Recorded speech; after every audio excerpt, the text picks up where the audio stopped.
বিশালগড় মহকুমা জুড়ে চলছে প্রতিনিয়ত চোরের তাণ্ডব। আতঙ্কিত জনগণ। বাড়িঘর, মন্দির, মসজিদ, স্কুল, কলেজ ছেড়ে এখন শাসক দলীয় কার্যালয়ে হানা দেয় চোরের দল। শুক্রবার গভীর রাতে বিশালগড় থানাধীন চটিলাম বিধানসভার অন্তর্গত উত্তর ব্রজপুর এলাকায় বিজেপি দলীয় কার্যালয়ে হানা দিল চোরের দল।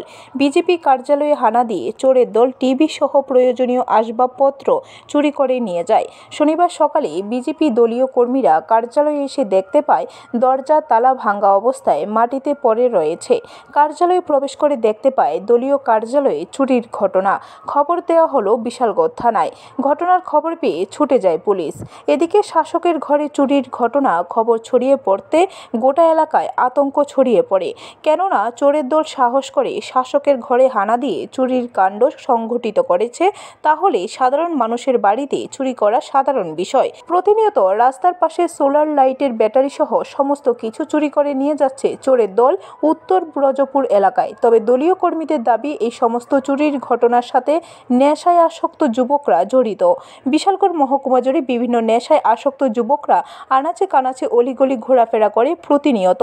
দিনের আলোয় সমস্ত কিছু দেখে যায় এবং রাতের আধারে চুরির কাণ্ড করে যাচ্ছে চোরের দল।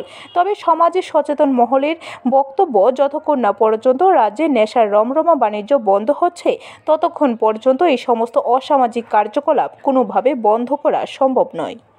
ঘটনাটা সকালবেলা আমার গোপালবাবু ফোন করছে, আমি বাড়িতে ফোন করতে আর্টিফিশিয়াল টিভিটা চুরি হয়ে গেছে।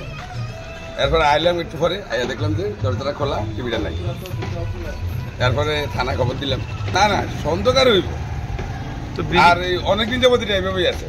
আর্টিফিশিয়াল থেকে আমরা ধারণা সাহস করে আর্টিফিশিয়াল ঢুকিয়ে টিভি লিয়ে যাবো, গাড়িটা আমরা ইয়েই আসতো না, ধারণাই আসতো না। ব্যুরো রিপোর্ট, খবর ত্রিপুরা।